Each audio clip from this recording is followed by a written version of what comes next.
warahmatullahi wabarakatuh. Ke pasar Pelaju membeli bakso dicampur sambal rasanya pedas. Sungguh mulia menjadi seorang guru, mendidik siswa menjadi cerdas.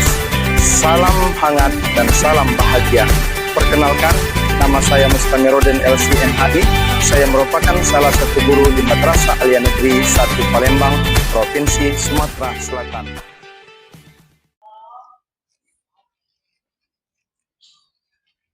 Madrasah adalah rumah kedua bagi kita.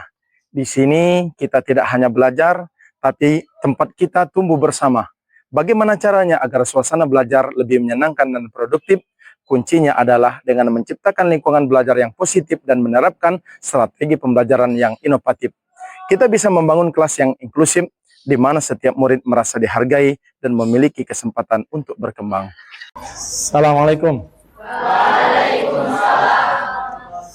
Baik anak-anak, Assalamualaikum warahmatullahi wabarakatuh. Waalaikumsalam warahmatullahi wabarakatuh. Alhamdulillah, assalatu rasulillah, la hawla wa la quwata illa billah. Rabbi shrah li sadri wa yassir li amri wahlul 'uqdatam min lisani yafqahu qawli. Anak-anak, sebelum kita memulai pelajaran pada siang hari ini, untuk mengambil keberkahan, mudah-mudahan kalian dimudahkan dalam menuntut ilmu dan menjadikan ilmu ini barakah untuk kalian. Kepada ketua silakan dipimpin untuk memimpin doa. Teman-teman, sebelum memulai pelajaran hari ini kita berdoa. Doa mulai. Bismillahirrahmanirrahim. Baik anak-anak, semuanya masuk? Semuanya hadir? Siapa yang tidak hadir? Kenapa? Kita doakan mudah-mudahan Ika segera sehat dan bisa bersama dengan kita kembali belajar sebagaimana mestinya. Anak-anakku, semuanya sudah siap untuk belajar? Siap. Pena yang belum keluar dikeluarkan, buku yang belum disiapkan, peci yang belum dipasang, jilbab yang belum rapi dirapikan. Hari ini kita akan melanjutkan pelajaran berkaitan dengan pelajaran fikih. Namun sebelum itu Bapak ingin menanyakan apakah ada yang masih ingat judul materi kita pada pertemuan minggu lalu. Ada yang tahu? Ada yang masih ingat? Ada? Ayo, siapa yang ingat? Hafiz apa? Konsep usul fikih. Benar tidak? Benar. Oke, konsep usul fikih. Tepuk tangan untuk Hafiz. Berikutnya, pelajaran kita hari ini apa? Ada yang tahu? Ada yang sudah buka buku? Atau sibuk ingin mempersiapkan ujian? Materi yang lain? Bapak kasih gambaran. Kira-kira kalian bisa menebak tidak pelajaran kita hari ini? Sumur, tahu sumur? Tahu. Sumur itu sumber apa? Air. PLN sumber? Listrik. Matahari sumber? Cahaya. Kalau Al-Quran sumber apa? Kehidupan yang lain? Ada yang tahu sumber apa kira-kira? Sumber hukum Islam. Sumber hukum Islam. Kita lihat. Ya, tepuk tangan. Baik, anak-anakku, apakah penting kita belajar sumber-sumber hukum Islam? Penting tidak? Ada yang tahu alasannya? Ada yang tahu? Coba kamu. Apa? Karena dalam beragama Islam itu kita harus mempunyai rujukan dalam melakukan sesuatu. Baik, karena beragama Islam harus punya rujukan untuk dijadikan panduan hukum dalam bersyariat. Kata Nabi Muhammad SAW, "Man amila amalan laisa amruna fa huwa raddun." Siapa yang beramal tidak ada panduannya, pasti tertolak amalnya. Dia sholat zuhur misalnya 6 rakaat, diterima tidak? Sah tidak? Kenapa? Karena tidak sesuai dengan panduan. Silakan kalian berdiri lagi, ya. Di sini.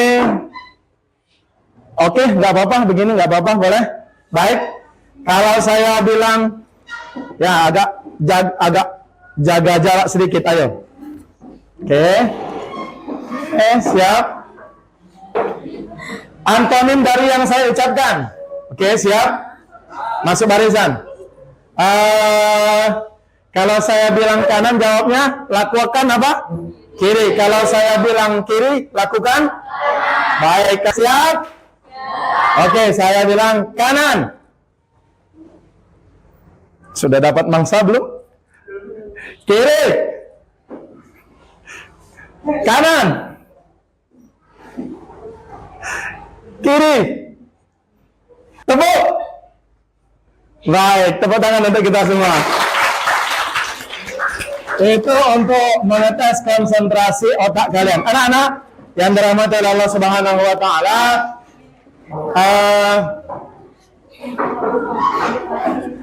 inti daripada pembelajaran kita pada siang hari ini yaitu ya tujuannya memahami konsep usul fikih berupa sumber-sumber hukum Islam serta implementasinya dengan analisis dalil secara komprehensif sebagai sarana untuk merespon fenomena kehidupan. Orang kalau hidup tidak ada panduan, maka hidupnya akan tidak terarah. Sebagaimana kalau kalian punya motor, ya, tahu hidup, cara menghidupkannya, tahu untuk mengeremnya, tahu untuk mematikannya, karena ada pandu. Coba kalau kalian naik motor bisa menghidupkan, tak bisa mematikan. Baik, atau naik pesawat bisa menerbangkan, tidak bisa menurunkan.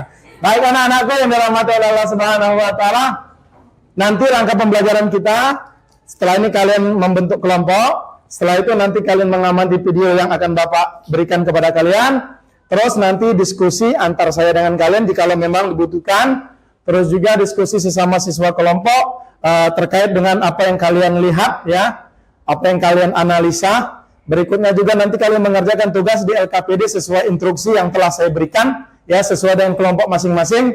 Ada nanti berbentuk ceramah, ada yang berbentuk game, ada juga yang berbentuk karya tulis. Nanti waktu pengerjaannya antara 15 sampai 30 menit.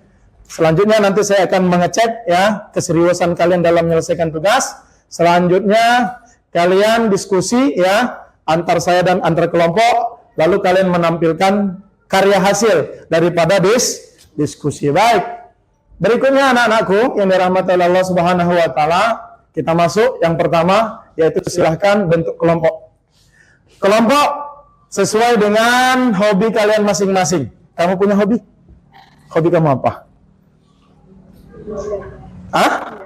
Menggambar. Dia hobinya menggambar. Nanti cari teman yang sama-sama hobi ya. Ya. Kalau kamu hobinya apa? Hobinya membaca. Maka kalau kamu bergabung membaca dan menggambar tidak sama. Yang satu mau menggambar, yang kedua mau membaca. Baik. Berikutnya, selamat menyaksikan tayangan video pembelajaran berikut.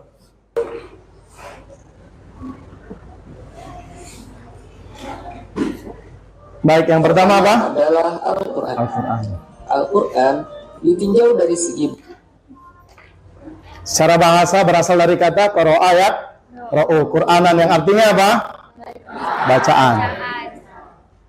Secara istilah Al-Quran adalah firman Allah dengan lafaz bahasa Arab yang diturunkan kepada Nabi Muhammad dengan perantara malaikat serta diriwayatkan kepada kita secara mutawatir dan tertulis dalam lembaran-lembaran mushaf. Baik.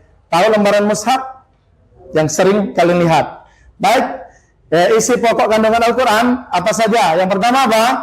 Tauhid. Tauhid itu tentang apa? Kepercayaan. Yang kedua apa? Ibadah. Ya, yang kalian lakukan setiap hari itu akan bernilaikan ibadah. Yang ketiga, janji dan Allah janji orang yang beramal soleh akan masuk surga. Baik anak-anak, setelah kalian menyaksikan video pembelajaran yang telah kita tampilkan di depan, silakan kalian diskusikan ya, sesama kelompok sesuai dengan kelompok yang dibagi, lalu rencanakan nanti kalian mau membuat apa sesuai dengan kelompoknya masing-masing. Saya akan kasih waktu lebih kurang 15 sampai 30 menit dari sekarang. Sesuai dengan LKPD yang telah Bapak berikan ya. Baik. Silakan, silakan.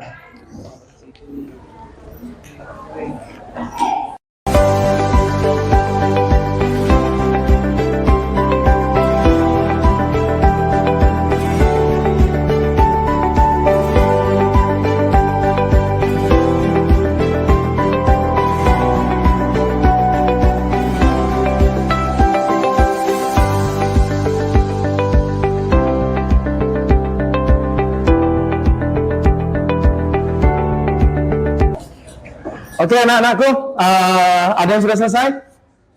Ya, kalau begitu silakan kelompok 1 untuk memaparkan di depan kita semua.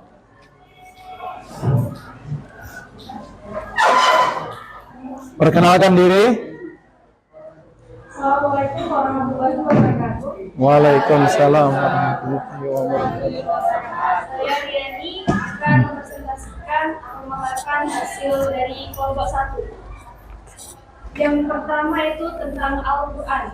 Isi kandungannya yaitu meliputi tauhid, ibadah, janji dan ancaman, jalan mencapai kebahagiaan dunia dan akhirat, riwayat dan cerita atau kisah umat Nabi. Ya, lanjut kelompok 2. Assalamualaikum warahmatullahi wabarakatuh. Waalaikumsalam warahmatullahi wabarakatuh. Di sini saya akan memaparkan hasil dari karya kelompok 2, yaitu mengenai konsep Al-Quran, hadis, ijma, dan qiyas. Yang pertama adalah Al-Quran. Al-Quran secara bahasa adalah bentuk masdar dari kata qara'a, artinya bacaan, dan menurut istilah usul fikih berarti firman Allah, baik lafaz dan maknanya yang diturunkan kepada Rasulullah SAW. Silakan selanjutnya kelompok 3. Yang mengenai sumber-sumber hukum Islam.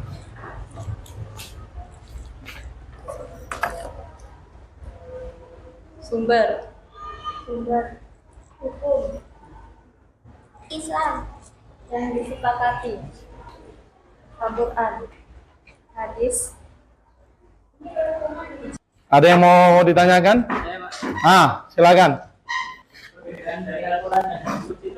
Perbedaan antara Al-Quran dan hadis kursi. Ada yang bisa jawab? Ada? Coba kamu nak jawab. Al-Quran menurutmu apa? Hadis kursi itu menurutmu apa? Al-Quran adalah firman Allah yang disampaikan kepada Rasulullah melalui perantara malaikat Jibril. Sedangkan hadis kursi itu sama-sama firman Allah, tetapi langsung disampaikan kepada Rasulullah lewat mimpi. Hadis kursi itu adalah ucapan Nabi Muhammad.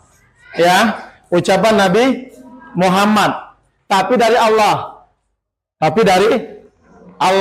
Tetapi kalau Al-Quran, ya, lafal dan ucapannya dari Allah. Hanya saja kalau Al-Quran, ya, itu kelompoknya Al-Quran. Tetapi kalau hadis kursi, kelompoknya hadis Nabawi. Hanya saja kalau hadis Nabawi itu adalah ucapan, perbuatan, dan serta persetujuan Nabi Muhammad Sallallahu Alaihi Wasallam. Duduknya Nabi bisa menjadi hadis, ucapannya Nabi bisa menjadi hadis, persetujuan Nabi juga bisa menjadi.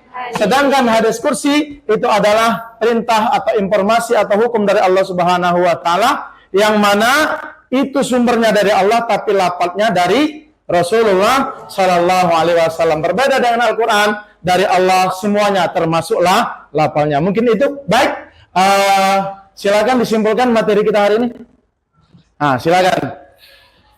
Dari sana saja nggak apa-apa. Dari sana, silakan. Baiklah, kesimpulan materi kita hari ini yang pertama yaitu sumber hukum Islam adalah asal atau tempat pengambilan hukum Islam. Sumber hukum Islam disebut juga dengan istilah dalil hukum Islam atau pokok hukum Islam atau dasar hukum Islam. Yang kedua yaitu pembagian sumber hukum Islam. Sumber hukum Islam terbagi menjadi dua, yaitu sumber hukum Islam yang mutafaq dan sumber hukum Islam yang mustalaf. Anak-anakku yang dalam mata Allah Subhanahu Wa Taala, sebelum kita melanjutkan, masih ada yang belum paham atau masih ada yang ingin didiskusikan? Cukup, baik. Sekarang kita evaluasi. Silakan keluarkan HP kalian masing-masing. HP-nya dikeluarkan masing-masing. Silakan mengisi jawaban di Google Form. Baik, saya kira sudah cukup waktunya. Silakan kembalikan HP di tempatnya masing-masing. Jikalau ada yang belum tuntas, belum selesai, nanti bisa diselesaikan di luar jam pelajaran ini. Karena tinggal mengisi di link yang telah disediakan. Baik anak-anakku yang dirahmati Allah Subhanahu wa taala, kita tutup materi kita hari ini. Namun sebelum saya tutup, ya, insya Allah pertemuan berikutnya kita akan mempelajari tentang sumber-sumber hukum Islam yang mukhtalaf, yaitu yang tidak disepakati. Itu saja, kita tutup dengan lafal hamdalah. Mohon maaf atas segala kekurangan. Akhir kalam, assalamualaikum warahmatullahi wabarakatuh. Waalaikumsalam warahmatullahi wabarakatuh. Tepuk tangan untuk kita semua.